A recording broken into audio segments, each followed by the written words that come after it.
पिंडदान ना करना पड़े, तो वो बच्चे जिनको नहीं करना वो क्या कह देते हैं, अरे ये तो सब पाखंड है, ढोंग है। अच्छा, यदि ये ढोंग होता, पाखंड होता, तो भगवान राम दशरथ जी का पिंडदान क्यों करते? धर्मराज युधिष्ठिर कर्ण के नाम का पिंडदान क्यों डालते? यदि ये ढोंग होता तो अर्जुन के पुत्र अभिमन्यु और अभिमन्यु के पुत्र परीक्षित भागवत क्यों सुनते? चलो, आज तुम ज्यादा होशियार हो तो कह रहे हो ये सब पाखंड है, ये सब गलत है। तो ये चीजें कोई आज से थोड़ी प्रारंभ हो गई हैं। राजा परीक्षित ने भागवत सुनी, धुंधकारी ने भागवत सुनी, तो ये कोई आज की होती तो बात समझ में। अब गया श्राद्ध कोई आज से थोड़ी गया जी पैदा हो गए। हजारों साल का इतिहास है, लाखों साल का गया जी का। त्रेता में राम गया जी गए, द्वापर में कृष्ण गया जी गए, कलयुग में आप और हम जो हैं वो जाते हैं। मैया नींद ना आए रे, चैन ना आए रे, कथा पूरी निकली जाए, हम तो सो ही जाएंगे।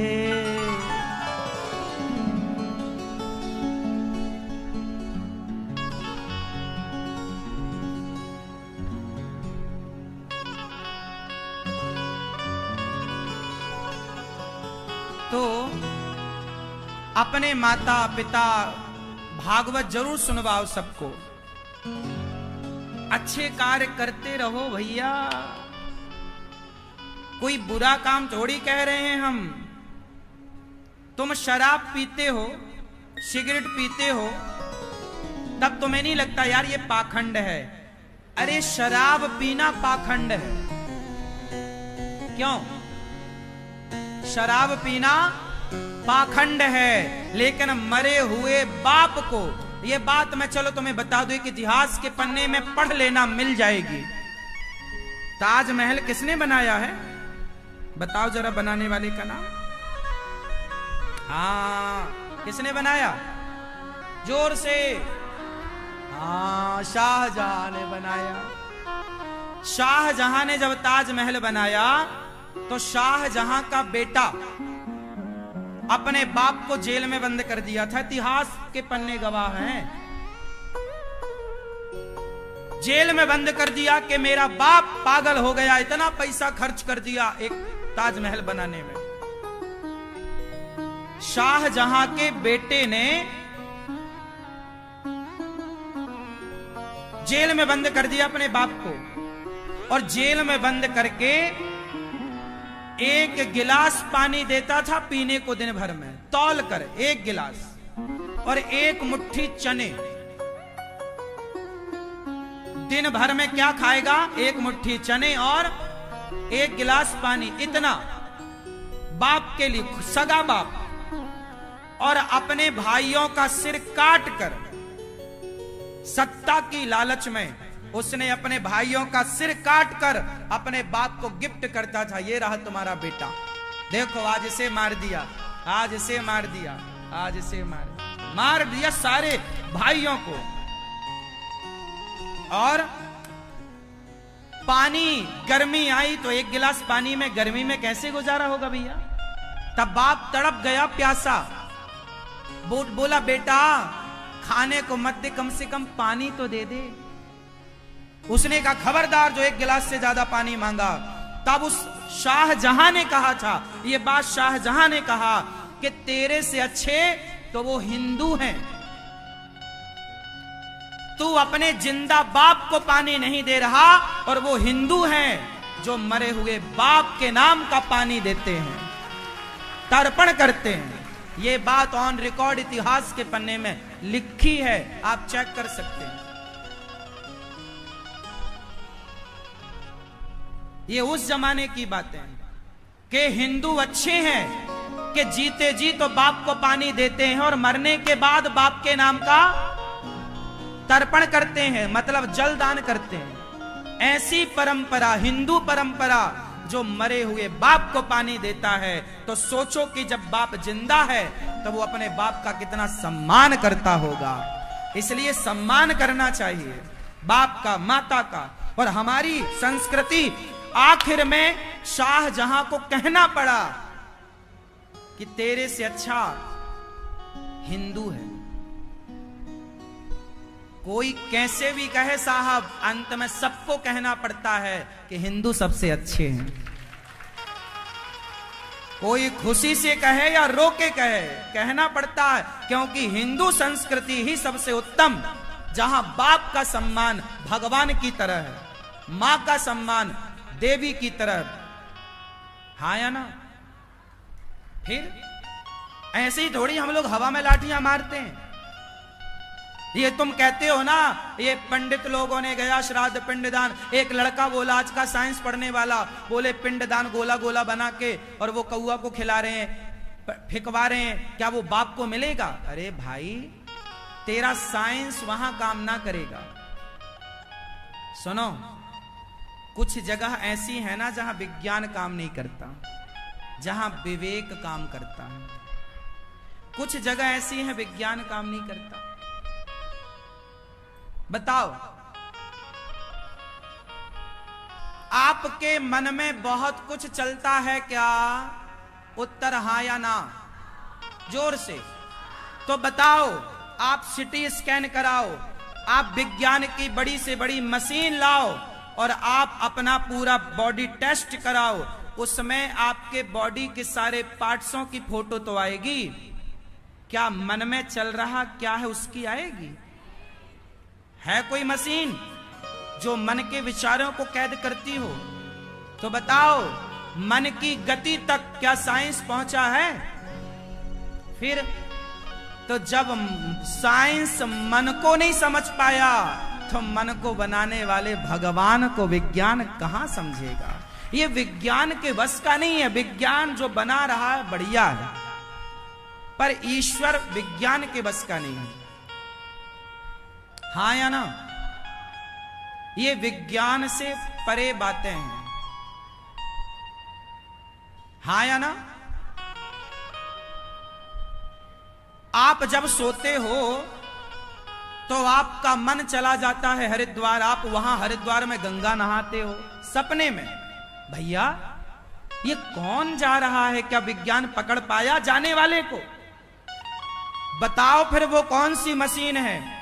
ले आओ माइक्रोस्कोप, सूक्ष्मदर्शी यंत्र ले आओ, सैटेलाइट, देखो जरा कि अनिरुद्धाचार्य तो कमरे में सो रहा था, आप तो अपने कमरे में सो रहे थे, पर सपने में हम वृंदावन कैसे आ गए? तो वो सपने में जो गया, क्या उसकी फोटो खिंच पाई? आज तक है कोई मशीन? फिर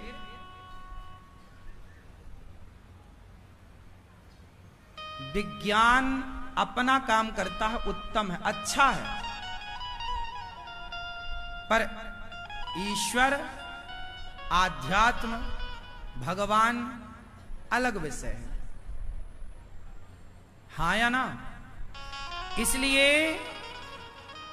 विज्ञान को देखना हो तो आंखें खोल के देखो कि विज्ञान ने कितनी तरक्की कर ली, और ईश्वर को देखना हो तो आंखें बंद करके देखो कि ईश्वर हृदय में कहां है। साइंस को समझना है तो आंखें खोलनी पड़ेंगी, और ईश्वर को समझना है तो आंखें मूंदनी पड़ेंगी। दोनों विषय अपोजिट हैं, अलग अलग हैं, समझ के परे हैं। सत्संग करोगे समझ लोगे। इसलिए आजकल के बच्चे तो देखो, बाप का श्राद्ध ना करना पड़े तो बचने के लिए बोल दे, तो सब ढोंग है, पाखंड है। ठीक है भैया, तुम यदि ये कह के बचना चाहते हो तो बच लो, मत करो, हमें क्या करना है। एक लोटा पानी ही तो देना पड़ता है बाप के नाम का, यदि उसमें भी तुम्हें दिक्कत है तो मत करो। क्यों जी? अब तुम पढ़ लिख गए हो तो अब अपनी संस्कृति पर ही उंगली उठाओगे।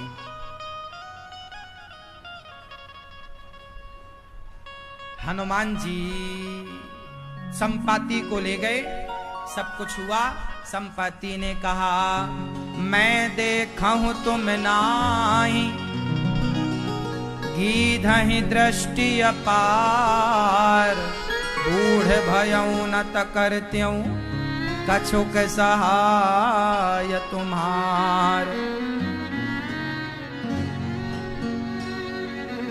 संपाति ने कहा मैं बूढ़ा हो गया हूं वरना मदद करता, मुझे सीता दिख रही है वो अशोक वृक्ष के नीचे। जो ये समुद्र लांघेगा सीता के पास जाएगा। सबसे पूछा गया अंगद जी जाओ। अंगद अंगद कहीं जाऊं मैं पारा, जिय संशय कछु फिर दीवारा। मैं जा सकता हूं, आ नहीं सकता।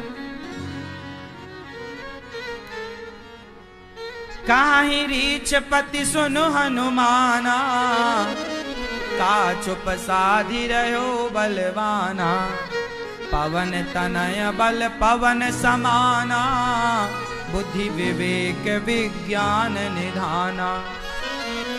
कवन सो काज कठिन जग माही, जो नहीं होय तात तुम पाही।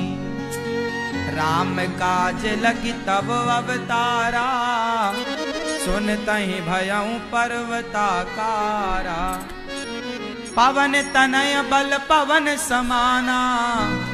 हे हनुमान देखो अब सुंदर कांड शुरू हो रहा है। क्या शुरू हो रहा है? जोर से कौन कौन चाहता है कि आपके जीवन में भी परिवार में भी सुंदर कांड हो, लंका कांड ना हो? आप पति पत्नी के बीच में कौन सा कांड होना चाहिए, लंका कांड के सुंदर कांड? बाप बेटे में क्या होना चाहिए, लंका कांड की सुंदर कांड? माँ बेटे में क्या होना चाहिए, लंका कांड की सुंदर कांड? भगवान करे आपके जीवन में प्रत्येक रिश्ते में सुंदर कांड ही हो। मतलब आपका सब कुछ सुंदर ही सुंदर हो, परिवार सुंदर हो, व्यवहार सुंदर हो, और व्यापार आपके व्यापार में भी सुंदर कांड हो, ताकि सब कुछ सत्यम शिवम सुंदरम सुंदर कांड। तो सुंदर कांड की शुरुआत कहां से हुई, कौन बताएगा? कब सुंदर कांड हो सकता है? ये मैया बताओ, पीली मैया।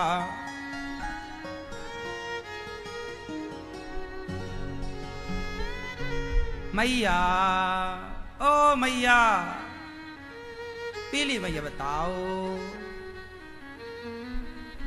नहीं बताओगी मेरी मां?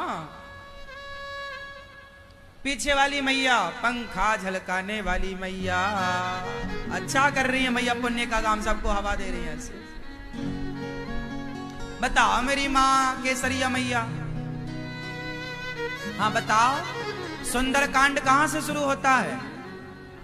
जोर से। जामवंत के वचन सुहाए, सुनि हनुमंत हृदय अति भाई। बस अब इस चौपाई का हम अर्थ कर दें आपको। जामवंत जी हैं बच्चे के बूढ़े। जामवंत जी बच्चे हैं कि बूढ़े हैं? जोर से। और हनुमान जी बच्चे हैं कि बूढ़े हैं? बोलो। हनुमान जी और जामवंत जी में कौन बूढ़ा है? जोर से। और हनुमान जी कौन है? बच्चे हैं। हनुमान जी छोटे हैं और जामवंत जी बड़े हैं। जामवंत जी बड़े हैं और हनुमान जी छोटे हैं। उस सुंदरकांड तब होगा जब जामवंत जी कहें और हनुमान जी सुने। मतलब जब बड़े कहें और छोटे सुने तो सुंदरकांड होगा। जब बड़े कहें और छोटे, अच्छा क्या कहें बड़े? क्या कहें बड़े? कि तुम कर पाओगे, तुमसे हो जाएगा, कि तुमसे ना हो पाएगा? तुमसे हो जाएगा या तुमसे ना हो पाएगा? क्या कहें बड़े? बोलो, तुमसे हो जाएगा कि ना हो पाएगा? कुछ बड़े कुछ बूढ़े ऐसा कहते हैं अपने बच्चों को, तेरे से ना हो पाएगा, तू नहीं कर पाएगी, तू नहीं कर पाएगा। हाँ, ये बूढ़े जामवंत नहीं है, इनके जीवन में सुंदरकांड ना होगा। जहां बड़े बूढ़े ये कहें कि तेरे से ना हो पाएगा, वहां क्या होगा? बच्चा कमजोर हो जाएगा। इसलिए बच्चों को सदा ये कहो, बेटा तू सब कुछ कर लेगा, तू कर तो सही। आप बिल्कुल सकारात्मक माहौल बनाओ घर का, तू कर लेगा, कर कर। तुम कहां चले? लो,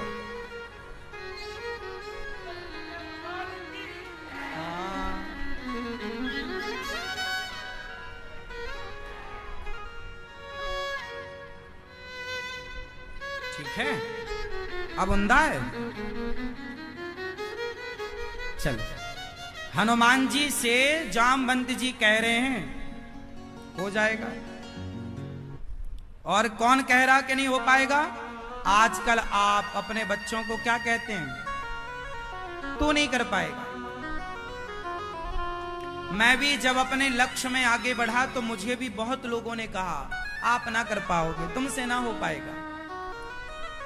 लेकिन मैंने उन लोगों की एक बात ना सुनी और मैं अपने लक्ष्य की ओर बढ़ता गया। मुझे विश्वास था अपने भगवान पर कि होगा जरूर।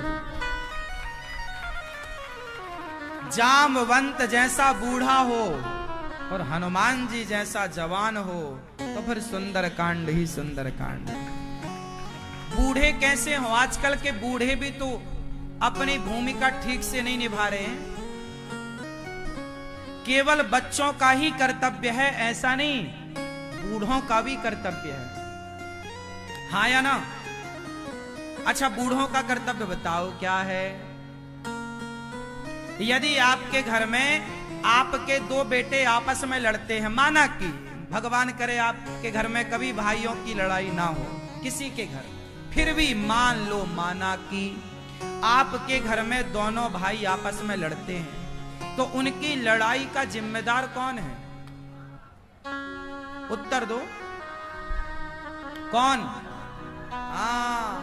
माता पिता, बूढ़े। यदि आपके घर के दोनों बच्चे, तीनों बच्चे, चारों बच्चे आपस में लड़ते हैं तो समझ लो कि जिम्मेदार माता पिता। आपने क्यों नहीं बच्चों को अच्छे संस्कार दिए? क्यों नहीं जोड़ के रखने की विद्या पढ़ाई? क्यों नहीं संगठन के बारे में बताया? क्यों नहीं राम और भरत का चरित्र पढ़ाया कि देख भाई राम की तरह और भरत की तरह होना चाहिए? क्यों नहीं पढ़ाई तुमने रामचरितमानस? क्यों तुमने भाइयों को विभीषण और रावण होने दिया? क्यों तुमने भाइयों को सुग्रीव और अंगद होने दिया? क्यों नहीं तुम भाइयों को भरत और राम बना सके? कौन बनाएगा? बच्चे पैदा करके छोड़ देने से ना होता मेरी माँ, बच्चों का निर्माण करना पड़ता। कुम्हार माटी से घड़ा बनाता है, ठोक ठोक के उसको सही आकार देता है। आपने अपने बच्चों को सही आकार मीन्स सही संस्कार देने के टाइम कहां थे? तब तुम्हें गोलगप्पे खाना था, खाओ खाओ। बच्चों पे ध्यान दिया नहीं, बाजार में घूमने फिरने में ज्यादा ध्यान दिया। अब तो रोना ही पड़ेगा, रो, समय से जागो। अच्छा ये बताओ, बहुएं आपस में लड़े, देवरानी जेठानी, तो किसकी गलती है? सच्ची बताओ। महाभारत का युद्ध हुआ, किसकी गलती से हुआ? धृतराष्ट्र की। बड़े पितामह धृतराष्ट्र, ये सब बड़े लोग बैठे हैं। जब बड़े थे तो सवाल बनता है कि जब धृतराष्ट्र थे, पितामह थे, तो द्रौपदी के कपड़े क्यों उतारे गए? क्यों उतारे गए द्रौपदी के कपड़े? जब द्रौपदी के कपड़े उतारे जा रहे थे तब कहां थे ये लोग, और जब उस समय नहीं बोले तो महाभारत का बीज तो बोया जाएगा। इसलिए सुंदर कांड तब होगा जब बड़े बोले और छोटे, लेकिन महाभारत में उल्टा हुआ, दुर्योधन दुशासन बोल रहे हैं और धृतराष्ट्र पितामह चुपचाप सुन रहे हैं, तो महाभारत हुआ। अब आप देखो कि आपको अपने घर का माहौल महाभारत जैसा बनाना है या सुंदरकांड जैसा। उसके लिए तैयारी। अच्छा बताओ, आपको घर बनवाना है अपना माना की, तो घर बनवाने की तैयारी आज ही विचार आया घर बनवाने का, आज ही काम शुरू हो गया, ऐसा होता है क्या? अरे घर बनाने की प्लानिंग महीनों से सालों से आपके अंदर होती है। पैसा जुटाते हो, तैयारी करते हो, इंजीनियर बुलाते हो, लेबर बुलाते हो, ठेकेदार बुलाते हो, सौंपते हो काम, एडवांस देते हो, तब जाके खुदाई चालू होती है, नींव डलती है। उसी तरह ये जो घर बना है, यदि आज घर बन के तैयार हुआ है तो इसकी प्लानिंग कई साल पहले हुई होगी, इसलिए आज बना। हाँ या ना? उसी तरह जब बच्चे 17 साल के हैं, 14 साल के हैं, तो 14 साल में वो पहुंचेंगे, 16 साल में पहुंचेंगे। उनकी तैयारी जब वो 5 साल के हैं तब से तैयारी शुरू हो जाए कि 16 साल तक जाते जाते इसका व्यवहार कैसे बनाना है। 5 साल के बच्चे से जब तैयारी स्टार्ट करोगे तब जाके परिणाम 15-16 साल में दिखेगा, जब वो 15-16 साल का होगा बच्चा। और आप लोग जब 16 साल का हो जाता है, जब तुम्हें आंख दिखाता है, जब तुम्हारी नहीं सुनता, तब तुम्हें याद, अरे महाराज जी हमारा बच्चा नहीं सुनता।